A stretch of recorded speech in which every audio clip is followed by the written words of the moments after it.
Hello all my dear students and welcome back to Sri Jendra Rank Zone classes. I'm your educator, your mentor Amit Ajmani. And students, in today's class we'll continue the chapter Diversity in Living Organisms. Till now, in the previous class, we have discussed about the five kingdom classification given by Robert Whittaker, and we discussed about till Plantae. We discussed about Monera, Protista, fungi and Plantae. In Plantae, we studied a bit in detail about the Cryptogame and the Phanerogame.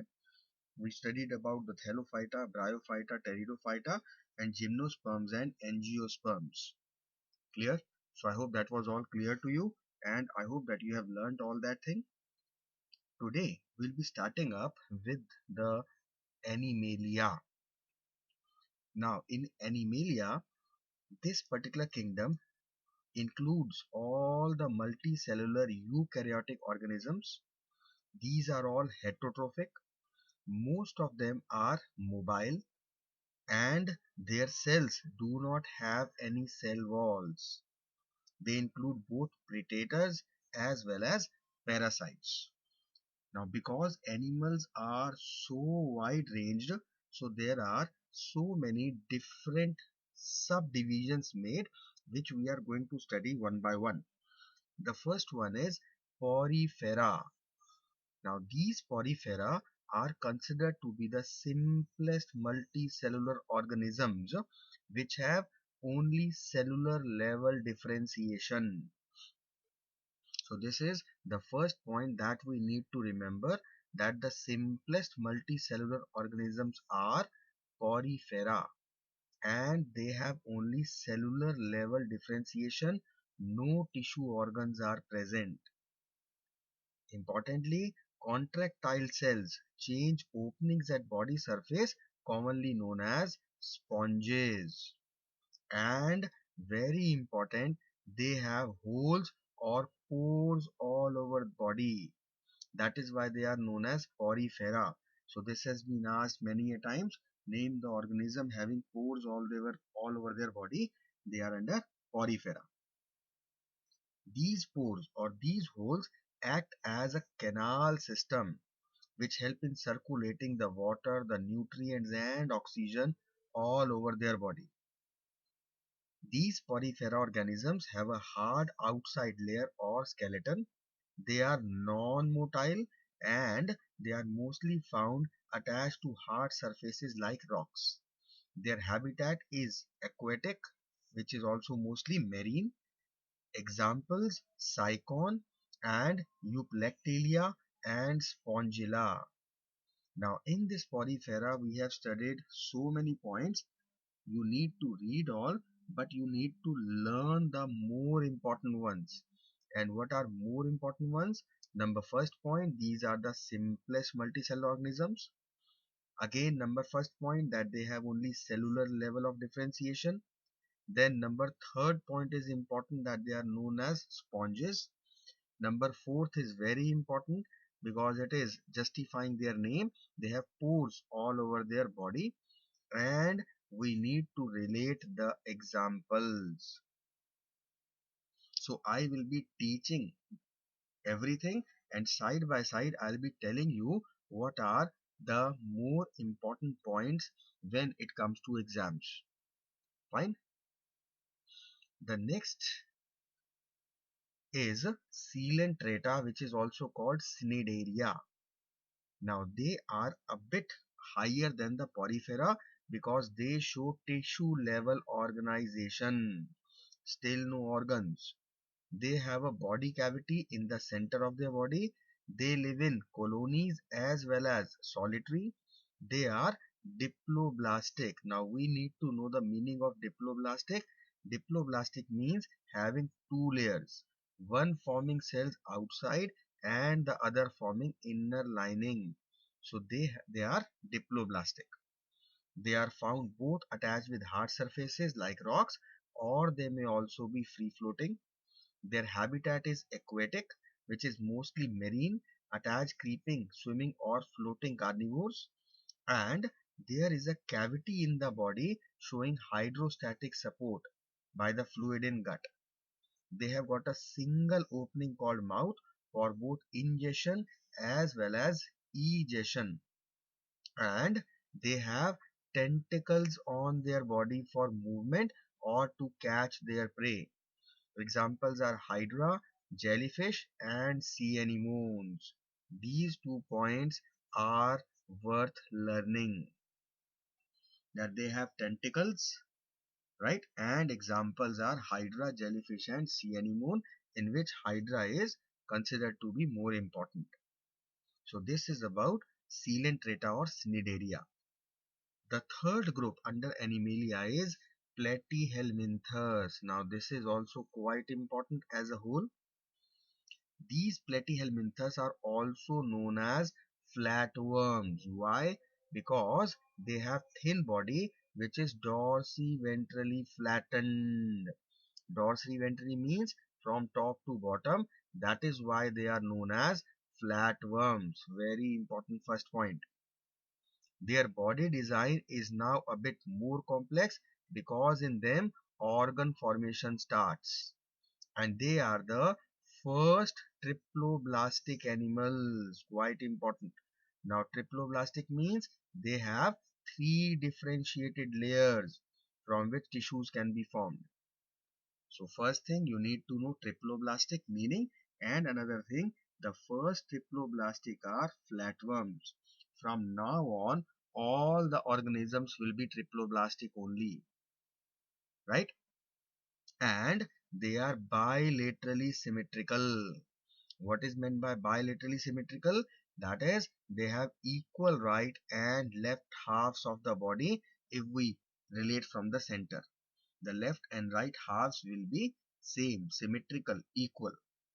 Now from now onwards, whichever groups we are studying, these two features are common throughout Animalia, that except Coelenterata and Porifera, every other group is triploblastic and bilaterally symmetrical, right? Next is they are acoelomates. What does it mean? It means that they do not have any true body cavity. This body cavity is called coelom. So they are A, that means without coelom, right? They are either free living or parasitic. That means they can live in or on the body of other organisms to take their nutrition. Them They have alimentary canal, but that alimentary canal is incomplete. This point you need to relate, that for excretion or egestion, flame cells are present. So flame cells are present in flat worms. Easy to learn, easy to remember. Their body is unsegmented. They are marine, freshwater, as well as some terrestrial organisms. They have brain and they also show hydrostatic support. Examples, very very important: flatworms, liver flukes, planaria. Examples you need to learn for each one of them, because you will be asked to which category flatworms belong, right? To which category hydra belongs. So this is what you need to learn. This is all about platyhelminthes or flatworms. Clear? So what all we need to relate? They are called flatworms because they are dorsiventrally flattened body. Quite important, they are the first diploblastic animals, and for excretion, flame cells are present. Examples are very important.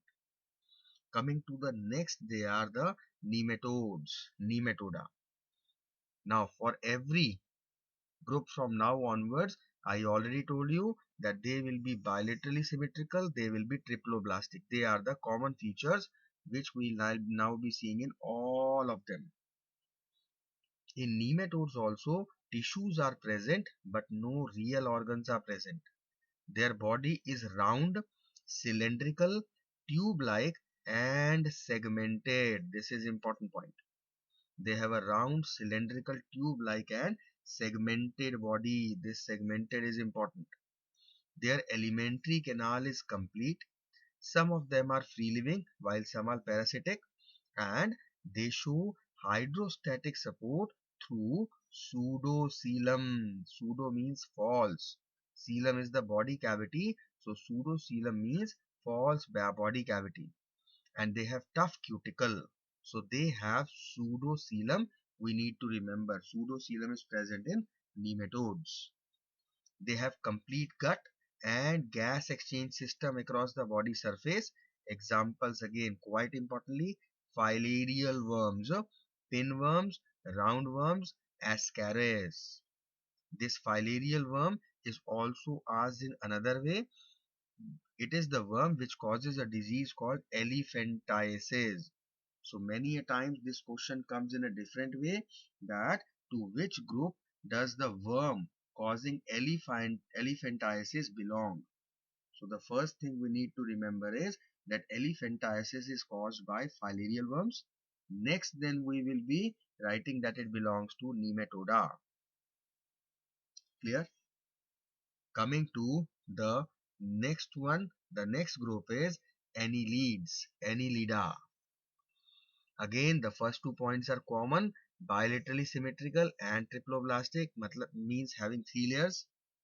Next, they are the first organisms to have a true body cavity called coelom. Important point. They are the first organisms which have coelom. They are found in variety of habitats. They can be aquatic, marine as well as freshwater. They can be terrestrial as well. Their body is covered with moist fluid. They have well developed musculature in body wall. They show extensive organ differentiation in segmental fashion. They have brain. They have double ventral nerve cord. They are free living as well as parasitic, and there is extensive organ differentiation because of the presence of the coelom. Their body is round, tube-like and segmented, lined one after another to form head and tail. Nematodes had body cylindrical, tube-like and segmented. Their body is round, tube-like and segmented, and they have got head and tail. Examples are earthworms, sandworms, and leeches. So this is all about Annelida. Talking about very important group, that is Arthropoda. Arth means jointed, poda represents legs. So these are the organisms which have jointed legs. Very important point. Now this Arthropoda is the largest phylum. Very important first point. The largest phylum is Arthropoda. It contains the largest group of animals. There are approximately 90,000 different species of animals included in Arthropoda. They are bilaterally symmetrical, triploblastic, and they have jointed legs. That is why the name is given to them, Arthropoda. Their body is segmented. Body is further differentiated or divided into head, thorax, and abdomen. They have brain, they have double ventral nerve cord, they have exoskeleton jointed appendages. They have open circulatory system, which means that their blood does not flow in vessels. Their body cavity is full of blood. That is why they are called hemocoel. Hemocoel, hemo means blood and coel represents coelom. Coelom is the body cavity and it is filled with blood. Right? Very important point. They are free living as well as parasitic. They are found almost everywhere, terrestrial as well as aquatic, both marine and freshwater. Examples: crabs, scorpions, spiders, butterflies, prawns, houseflies, cockroaches, centipedes, and so many more. So, Arthropoda, one of the very important phylum. Very important points we need to relate, that it is the largest phylum. They have jointed legs. Quite importantly, they have got open circulatory system. Their cavity is filled with blood, so they have hemocoel, they are called so. And the examples. Got it? This is about Arthropoda. The next one is mollusca. Now these mollusca are bilaterally symmetrical. They are triploblastic. They show hydrostatic skeleton, well-developed musculature in foot mantle. Their coelomic cavity is a bit reduced. They also have open circulatory system. Their body is soft with little segmentation, and they have kidney-like organs for excretion. First important point to relate here. Then there is a foot-like structure which is used for moving around, and they are aquatic, normally fresh marine. Examples are snails, mussels and octopus. Clear? So these come under mollusca. The next phylum is Echinodermata, very important. Echino means hedgehog, dermata means skin, right? So the organisms under Echinodermata, they are the spiny skinned organisms. That means they have spines all over their body. Echino, as I told you, means hedgehog, and derma means skin. The most important point in Echinodermata that you need to remember is that these are spiny skinned organisms. This has been asked many a time. To which group does the organism having spines belong? Echinodermata. Now, these Echinodermata are again one important feature is shown by them. They are bilaterally symmetrical at their larva stage, but then in the adult form they show radial symmetry. Now, what is meant by radial symmetry? Radial symmetry means that if you are going to cut them in any plane, the both sides will be symmetrical, whether it is like this or like this or like this or any plane. That is called radial symmetry. Their coelom is well developed. The body may be spherical or cylindrical. They have hard calcium carbonate structures that they use as their skeleton. And quite important point, that is, they have very strange, peculiar water driven tube system which is called tube feet. And this tube feet helps them for moving around. These Echinodermata are exclusively free-living marine animals, and examples Asterias, that is the starfishes, very important example. Starfishes you will find in your questions. Echinus, that is the sea urchins. Antedon, that is the feather star. Holothuria, that is the sea cucumber. This is about Echinodermata. First important point, they are radially symmetrical in their adult stage. They are spiny skinned organism having spines all over their body. They have tube feet system, that is a water driven system which is used by them for moving around. And examples in which you need to relate starfish is the most important. Clear? So this is about Echinodermata. Let's talk about the next ones now. Chordata. Now these chordates are a group of highly advanced organisms. All these chordates have the following common features. They are triploblastic, they have coelomic cavity, they have paired gill pouches at some stages of their life, they have a dorsal nerve cord, and they have a tail behind their anal opening in their embryo stage.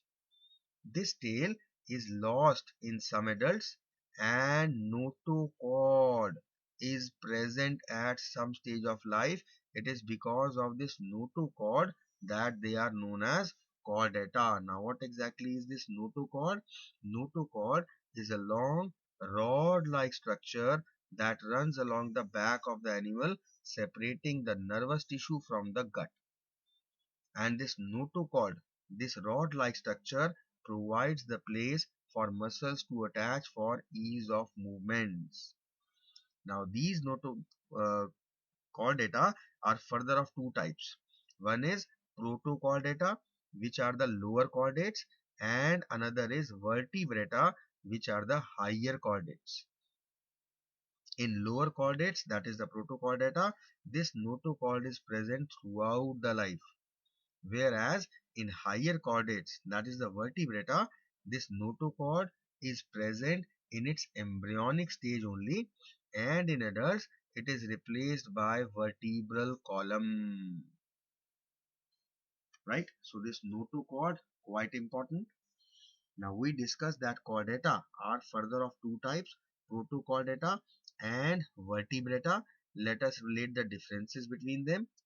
As already mentioned, protochordata are the lower chordates, whereas the vertebrata are the higher chordates. Protochordata have notochord throughout their life, whereas in vertebrata, notochord is present only in their embryonic stage, and in their adult stage, they are replaced by vertebral column. The lower chordates, that is the protochordata, don't have definite head and brain, whereas the vertebrata have distinct head and brain. Fine. So these are the differences between protochordata and vertebrata. Let us understand them in bit of detail. Talking about protochordates first. These are the lower chordates. They are bilaterally symmetrical. They are triploblastic. Coelomic cavity is present. They have paired gill pouches at some stage of life. They have dorsal nerve cord. Notochord is present at some stages of life. In few organisms, it may not be present in all stages, and it may not be present for the entire length of animal's life, right, and body. Habitat is marine. Examples are Belanoglossus, quite important, Herdmania, and Amphioxus. Belanoglossus and Herdmania are asked many a times as to which phylum do they belong. They belong to Protochordata. Clear?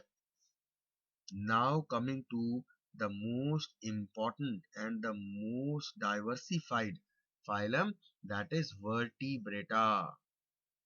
Now these vertebrates are the higher chordates. They are bilaterally symmetrical as well as triploblastic.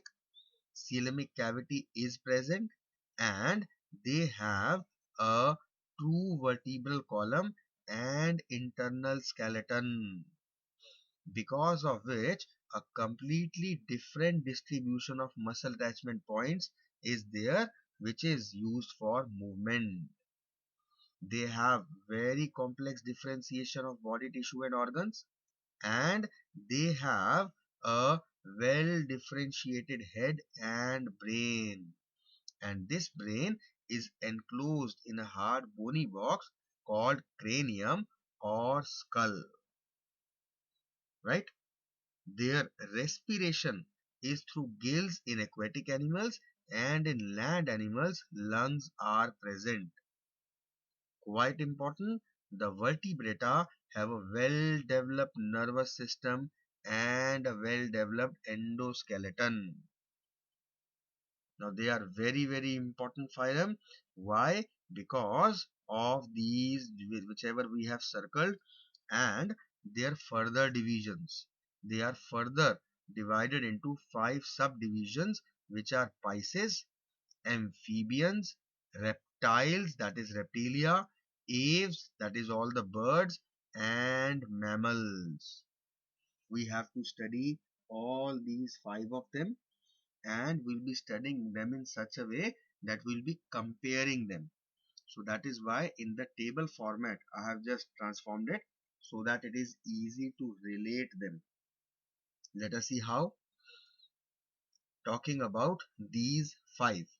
First of all, we'll simply talk about the various characteristics which is found in all five of them.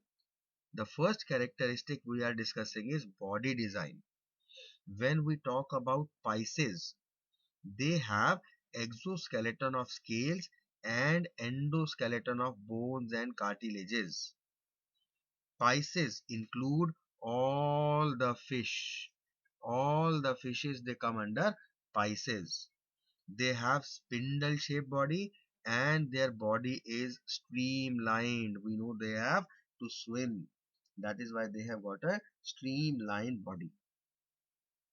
When we talk about the body design of amphibians, scales are absent, skin is thin and moist because mucus glands are present, and their body is with head and trunk.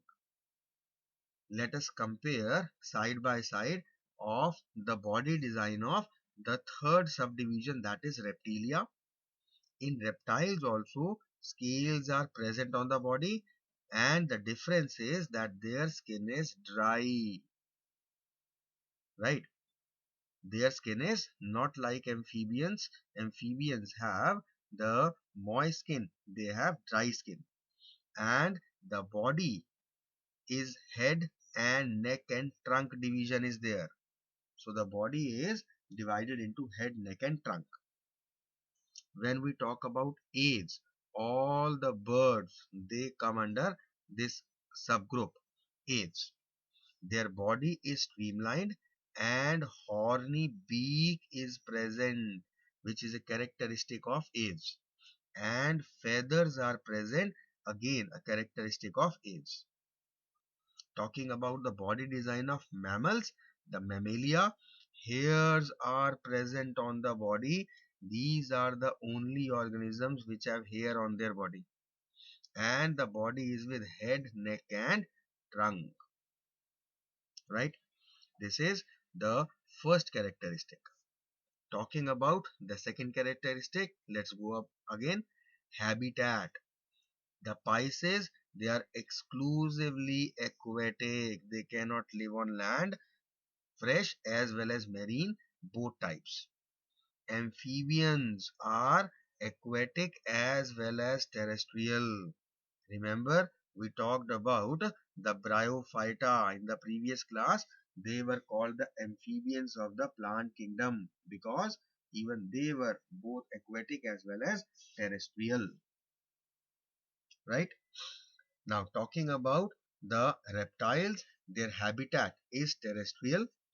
Aves, we know they fly in air, and mammalia, they are all terrestrial. Clear? Talking about the third characteristic, mode of reproduction. Now, when we talk about Pisces, they are oviparous. Oviparous means they lay eggs. Same is the case with the amphibia. Same is the case with the reptilia. Same is the case with aves. They all are oviparous except mammalia. Mammalia are viviparous. This is a characteristic property of mammalia. Viviparous means they give birth to young ones. But there are two exceptions which we need to learn by heart, platypus and echidna. They have all the other properties related to mammals, but they are exceptions because even they lay eggs. Platypus and echidna, right? Talking about the next characteristic, that is respiration. In fishes, we know that the respiration takes place through gills. When we talk about the amphibians, if they are aquatic, it will be through gills, and terrestrial, it will be through lungs. Rest all, reptilia, aves and mammalia, they have lungs as their respiratory organs. Clear? Coming to the next part, heart. Very importantly, the heart of Pisces is two-chambered. Only two-chambered heart is there. Amphibians have a three-chambered heart. The reptiles, again, they have also got three-chambered, but except crocodile, which have four-chambered heart. The aves and the mammals have four-chambered heart. Clear? Talking about the next characteristic, locomotion or movement. In Pisces, it is through fins. In amphibians, it is through two pairs of limbs. And talking about the reptiles, they locomote through two pairs of limbs with claws. In aves, it is through four modified limbs, and the mammals have two pair of limbs. Clear? Let us talk about the examples next. The next is examples. Pisces, we have got all the bony fishes as well as all the cartilaginous fishes. Examples of amphibians are frogs, toads, and salamanders. Example of reptiles are lizards, turtles, snakes, and chameleon. In aves, we have got all the birds, pigeon, sparrow, crow, eagle, etc. And in mammals, bats, monkeys, elephants, humans, tigers, lions, they are all mammals. Quite importantly, we need to relate some special features which are present in each one of them. The Pisces are cold-blooded animals, means their body temperature is not fixed. It changes with external environment. That is why they are able to relate in extreme cold and polar areas also in water. Scales or plates are present on their body. Gills, very important, they are the respiratory organs. These are present, which helps them to obtain the oxygen which is dissolved in water. So these are all the special features which are found in Pisces, that is the fishes. Talking about the special features of the amphibians, they are also cold-blooded. That means even their body temperature is not fixed. They can change their body temperature according to the atmosphere. Mucus glands are present in amphibia, because of which they have a moist skin. Talking about the special features of reptiles, they are again cold-blooded, and these reptiles lay eggs with hard covering. Very important special features of birds and mammals. Let us see about the birds, the aves. All the aves have hollow and light bones, and that is why they are able to fly. Aves are warm-blooded. That means they have a fixed body temperature. Fine. Mammals, ultra important features. Number one, mammary glands are present only in mammals. They are the breasts which are present for the milk secretion for their young ones. It is the mammals only which have got external ears. It is the mammals only which have got sweat and oil glands in their body. No other subgroup of vertebrata has these features. And mammals are also warm-blooded animals. That means they have got a fixed body temperature. So these are the five subdivisions of vertebrata which are very important. The four-chambered, three-chambered, two-chambered heart, very important. Respiratory organs, very important. Mode of reproduction, quite important. And examples as well as their special features. Learn all the special features very thoroughly, because it is these special features only they differentiate them. Clear? So this is all about our vertebrata and the five subdivisions of vertebrata, right? So this is all about the group Animalia. Now when we name these organisms, there is a different way of naming which is called binomial nomenclature. We know that Carolus Linnaeus, he is known as the father of taxonomy, right?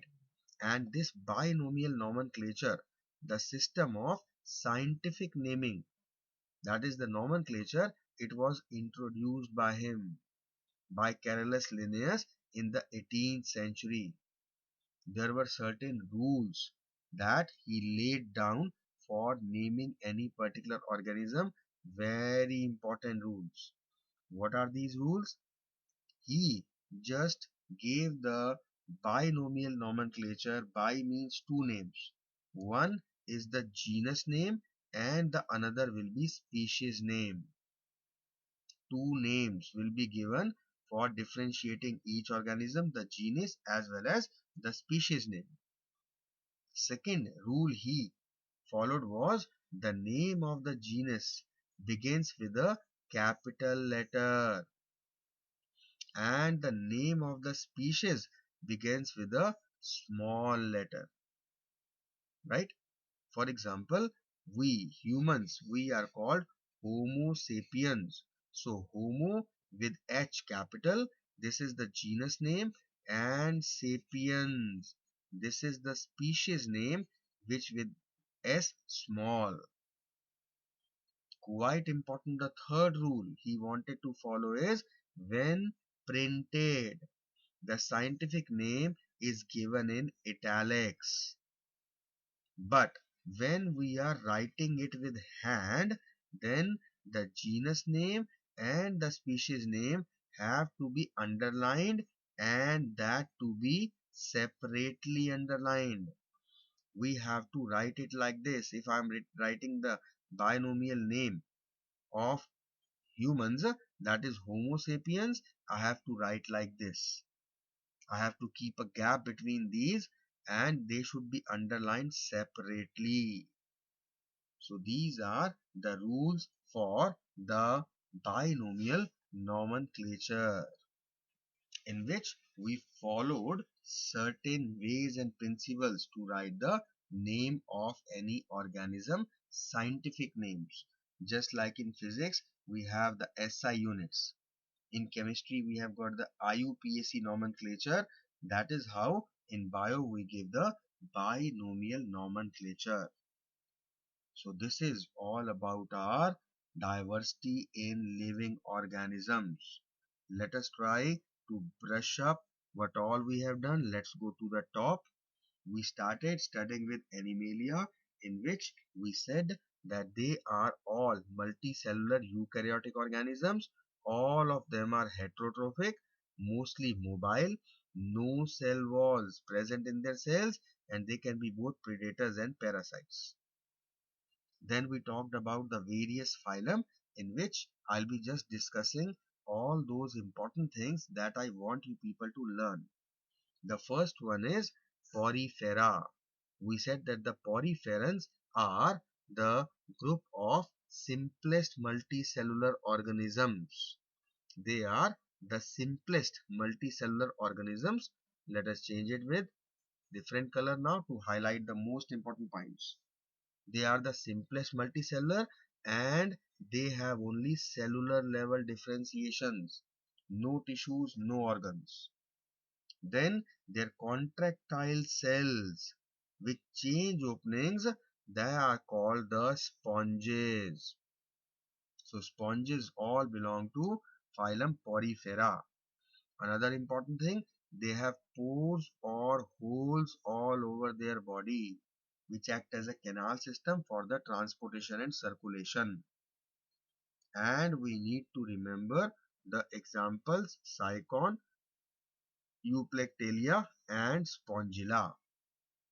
So these all blue mark things, this is what you need, you must learn. Important is everything because anything can come in exams. But from teacher's perspective, this is what you must and must and must learn. Because these are the things which have come more frequently, so they become comparatively a bit more important than the rest of the things. Let us see what all things we need to relate in Coelenterata. They are a bit complex, having tissue levels, and they are diploblastic. Diploblastic means having two layers. Di means two, right? Another important thing that we need to remember in Coelenterata is that they have tentacles all over their body, which is used for movement or to catch their prey. Examples again, very importantly, examples of each and every phylum and subphylum is very important. Hydra, jellyfish, and sea anemones. The next variety or the next phylum under Animalia are the Platyhelminthes, which are also known as flatworms. Why? Because their body is dorsi-ventrally flattened from top to bottom. They have got a flat body. Organ formation starts here, and they are the first triploblastic animals. We should always learn the first ones, the first triploblastic, the first to have coelomic cavity, right? Next, they are acoelomates. There is no body cavity as such present in them. And for excretion, flame cells are present. These flame cells, very, very important. Examples, flatworms, liver flukes, and planaria. This is what we need to relate. Fine. One more thing that we should know, what is the meaning of bilaterally symmetrical. It means having equal and right and left halves. Symmetry is of various types. One is asymmetrical, having no symmetry at all. Then it is bilaterally symmetrical. Bi is two. That means the body can be divided from the center into two equal halves.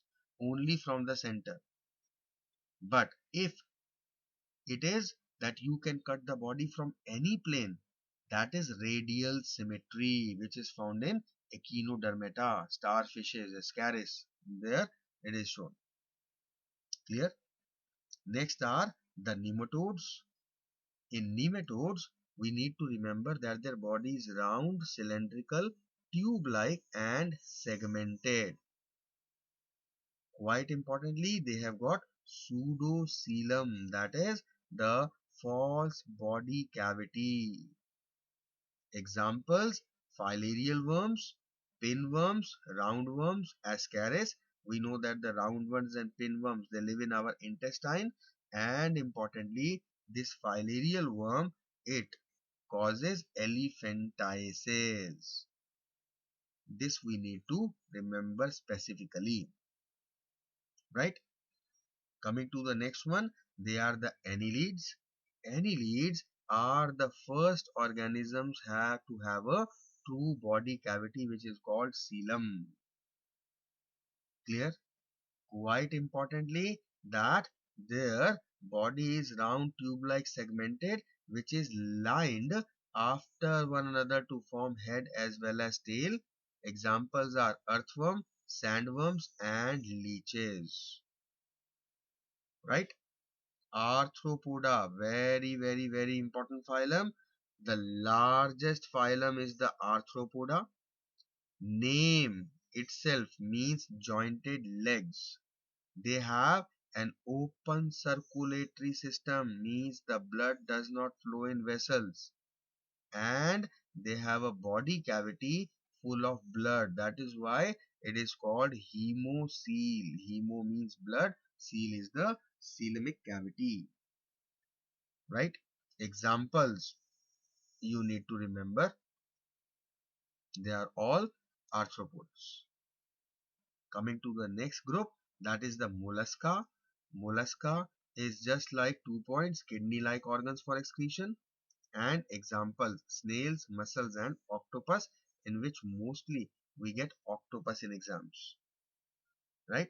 To which group or phylum octopus belongs? So that is mollusca. Clear? Next are Echinodermata, very important. Echino means hedgehog. Derma is skin, so these are the spiny skinned organism having spines all of their body. Second thing, they are bilaterally symmetrical at the larva stage. After that, they are radially symmetrical in their adult stage. Third very important thing we need to remember is tube feet, which is their peculiar water driven tube system. And these tube feet sorry, helps them for moving around. Example are starfishes, that is estuarias, very, very important.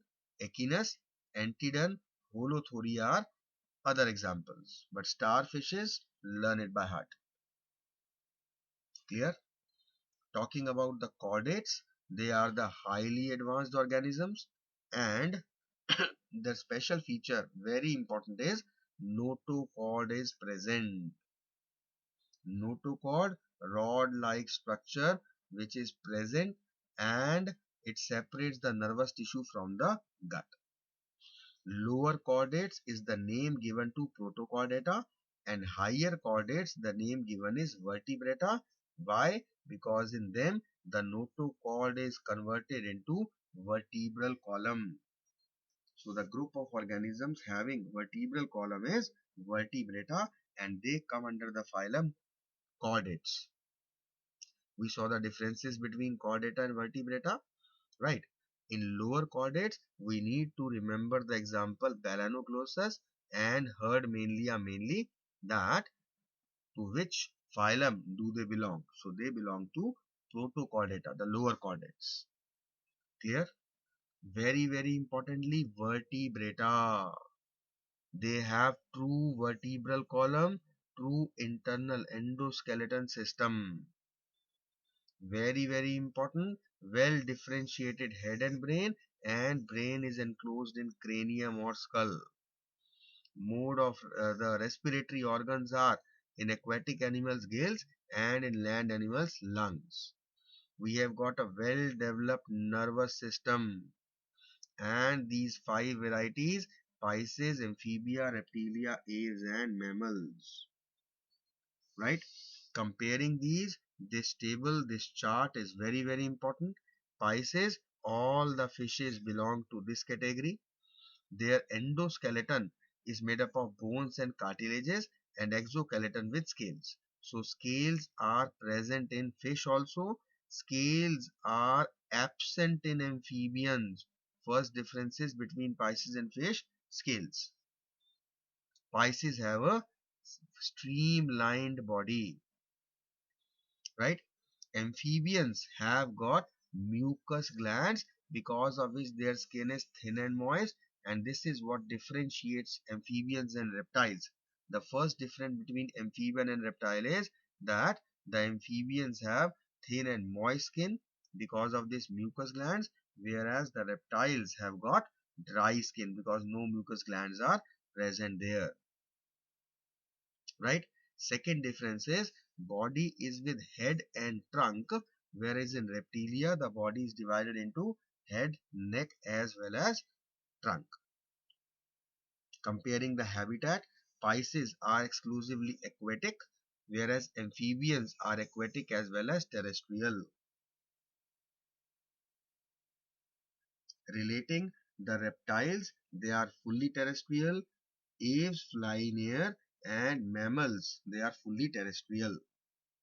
The reproduction, all of them are oviparous, laying eggs, right? Only mammals are viviparous, which basically give direct birth to young ones.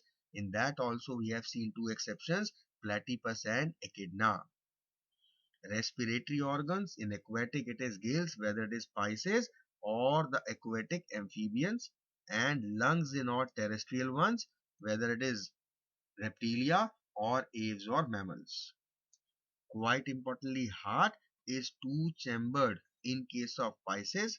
It is three-chambered in case of amphibians and reptiles, except crocodile, which is a reptile having four-chambered heart, and four-chambered heart in aves and four-chambered heart in mammals. Locomotion through fins or pair of limbs. Examples we have already seen. Very important special features. The Pisces, the Amphibia and Reptilia, they are all cold-blooded, whereas the aves and the mammals are warm-blooded, right? Special feature in Pisces, we have seen that they have got scales or plates and gills as their respiratory organs. In case of amphibians, they have got mucus glands making their skin moist. Talking about reptiles, they lay eggs with hard covering. Quite important. the special features of aves and mammals. Aves, they have got beak. Number two, they have got hollow and light bones because of which they are able to fly, right? And in mammals, the first differentiation, unique point we saw was they were viviparous, right? Which makes them different from all. Another feature which makes them differentiated from all the rest are the presence of mammary glands, which is for milk secretion to feed their younger ones. Then external ears are present, sweat and oil glands are present, and body hair is present. So these are the various important features of mammals. And this is all about our all the phylums and subphylums of Animalia. Then we saw of certain rules of binomial nomenclature. All the names of any organism, the scientific naming as given by Carolus Linnaeus, the father of taxonomy, it contains two names, genus and species. Genus name starts with the capital letter, comes first. Species name starts with the smaller letter, comes second. In printing, they are always written in italics, and if written by hand, then they have to be underlined separately. So genus name with capital letter, species with small letter, printed in italics and handwritten, underlined separately. These are the important things that you need to remember while giving the binomial nomenclature. So this is all about Animalia, and this is all about the chapter diversity in the living organisms. Now students, very honestly admitting that as compared to the other chapters, in this chapter students face more problems and difficulties. The reason is that there are various names, there are so many characteristics and features which are unique and particular to a particular phylum or a subphylum, and at times it becomes confusing. So what I want from you people is that you divide this chapter in three parts. The first part will consist of whatever lecture we had in the previous class regarding the five kingdom classification, the need of classification, what is classification, and details of Monera, Protista, fungi and plantae. Just learn all that in the first part. And today whatever we have learned, divide these in two.